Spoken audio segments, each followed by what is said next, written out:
क्या होता है बिस्तर पर बैठकर भोजन करने से? आइए जान लेते हैं भगवान श्री कृष्ण क्या कहते हैं। नमस्कार दोस्तों, आपका स्वागत है। दोस्तों, इस संसार के प्रत्येक प्राणी को अन्न की आवश्यकता होती है। अन्न से ही उसे ऊर्जा प्राप्त होती है। हर पशु के लिए अलग अलग प्रकार के अन्न की आवश्यकता होती है। पशु भी अन्न ग्रहण करते समय ईश्वर के नियमों का पालन ही करते हैं।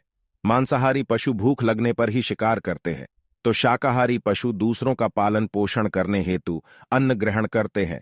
इसी प्रकार से मनुष्यों के लिए भी भोजन के कई महत्वपूर्ण नियम बताए गए हैं।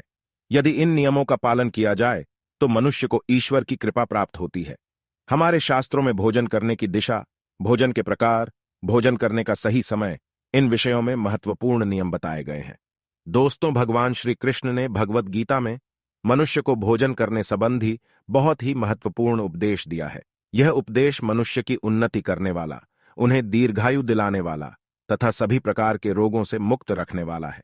जिस देह को स्वयं परब्रह्म ने प्रदान किया है, उन्हीं ने उस देह को शुद्ध और स्वस्थ रखने के लिए मनुष्य को उपाय भी बताए हैं। जो मनुष्य भगवान श्री कृष्ण द्वारा बताए गए इन नियमों का पालन करता है, उसका देह सदैव शुद्ध, स्वच्छ, विकारों से रहित तथा सद्गति प्राप्त करने वाला होता है। भगवान श्री कृष्ण ने भगवत गीता के माध्यम से मनुष्य को भोजन के प्रकार बताए हैं। किस प्रकार के भोजन से मनुष्य की प्रवृत्ति क्रोधी, क्रूर और राक्षसी बनती है, और किस प्रकार का भोजन करने से मनुष्य सदाचारी, विनम्र और दूसरों के मन पर विजय प्राप्त करने वाला बन जाता है। मनुष्य जिस प्रकार का भोजन करता है, उसे उसी प्रकार का देह और विचार भी प्राप्त होते हैं।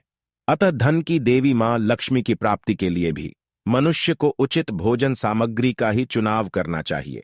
मनुष्य चाहे गरीब हो या धनवान हो, वह चाहे राजमहल में रहता हो या वन में, उसे अपने देह की तृप्ति के लिए भोजन अवश्य ही करना चाहिए। परंतु इंद्रियों की लालसा में इतना भी उन्मत्त नहीं हो जाना चाहिए कि वह तामसिक एवं राजसिक आहार का सेवन करके क्रोधी, क्रूर तथा निष्ठुर बन जाए। तामसिक भोजन करने वाला मनुष्य अपनी मान मर्यादा, संस्कार एवं अपने शील को भी नष्ट कर लेता है और दुष्कर्म का मार्ग पकड़ लेता है। राजसिक भोजन करने वाला क्रोधी, आलसी तथा हिंसक बन जाता है। किंतु जो मनुष्य ईश्वर का नाम लेकर सात्विक भोजन का आहार लेता है, वह देह से तो शुद्ध होता है, साथ ही उसका मन भी पवित्र और सुंदर हो जाता है। ऐसे देह में ईश्वर सदैव ही निवास करते हैं। आइए जान लेते हैं भगवान श्री कृष्ण क्या कहते हैं। श्री कृष्ण गीता में कहते हैं, देहधारी मनुष्यों की प्रवृत्ति 3 प्रकार की होती है, सतोगुणी, रजोगुणी तथा तमोगुणी। वह उसी अनुसार अपना भोजन चुनता है।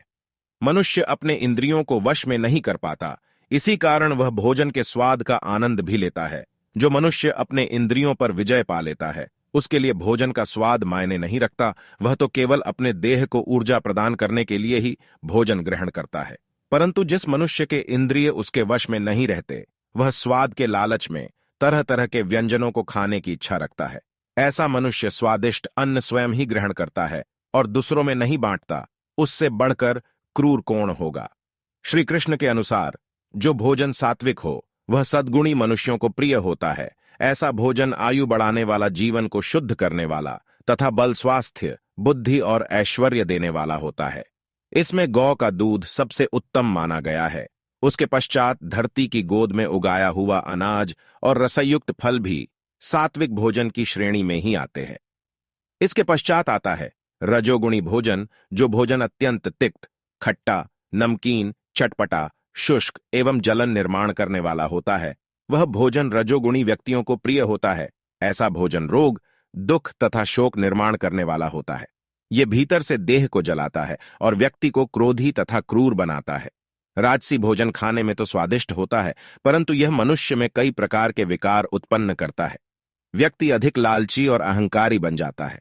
और तीसरा भोजन है तामसी। तामसी भोजन अर्थात अशुद्ध, बासी, दुर्गंध युक्त होता है।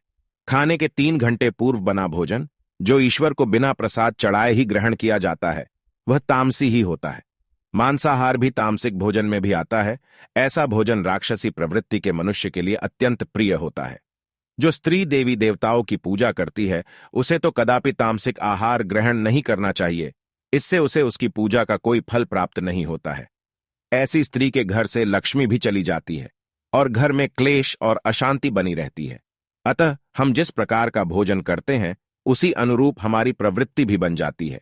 बिस्तर पर बैठकर, दहलीज पर बैठकर भोजन करना सर्वथा अनुचित है। बिस्तर पर बैठकर भोजन करने से मनुष्य की आयु कम होती है, शरीर में विकार निर्माण होते हैं। जमीन पर बैठकर भोजन करने से शरीर के अंदर की गर्मी जमीन में प्रवेश करती है, लेकिन बिस्तर पर बैठने से यह शरीर के अंदर ही रहती है। इससे रोग निर्माण होते हैं। वही दहलीज पर कभी बैठकर खाना नहीं चाहिए, इससे दरिद्रता आती है। ईश्वर को और गाय को भोग लगाए बिना किया गया भोजन भी तामसी ही होता है। यह मनुष्य को अधोगति की ओर ले जाता है। दूसरों के मुंह से छीनकर खाया हुआ भोजन अथवा दूसरों को भूखा रखकर स्वयं छिपकर खाया हुआ भोजन दुख, दरिद्री और बर्बादी ही लेकर आता है। भोजन को सदैव ही बांटकर खाना चाहिए। भोजन करने से पूर्व मां अन्नपूर्ण का धन्यवाद करना चाहिए और भोजन को कभी फेंकना नहीं चाहिए। जितना आवश्यक हो उतना ही भोजन लेना चाहिए। शास्त्रों में भोजन को परब्रह्म ही कहा गया है, अतः भोजन का अपमान साक्षात श्री कृष्ण का ही अपमान माना जाता है। भोजन के बाद थाली में हाथ नहीं धोना चाहिए, इससे पितृ देवता रुष्ट हो जाते हैं और मनुष्य को पितृ दोष लगता है। भोजन के तुरंत बाद पानी नहीं पीना चाहिए, इससे झट्ठर अग्नि शांत हो जाती है और भोजन अच्छे से नहीं पचता। भोजन हो जाने के बाद कसरत नहीं करनी चाहिए अथवा हेवी वर्क भी नहीं करना चाहिए। भोजन के बाद थोड़ी देर तक बैठकर घूमना चाहिए। भोजन के तुरंत बाद भी नहीं सोना चाहिए। भोजन करते समय बातें नहीं करनी चाहिए। हंसते हुए, क्रोध में भी भोजन नहीं करना चाहिए। भोजन करते समय पहले के 3 निवाले मौन रहकर ग्रहण करने चाहिए। तो दोस्तों, इस प्रकार से हमारे शास्त्रों में भोजन से संबंधी नियम बताए गए हैं। उम्मीद है आपको यह जानकारी अच्छी लगी होगी। वीडियो को लाइक जरूर करें और कमेंट में जय मां अन्नपूर्णा और जय श्री कृष्ण जरूर लिखें। साथ ही चैनल को सब्सक्राइब करें। आप सभी का धन्यवाद।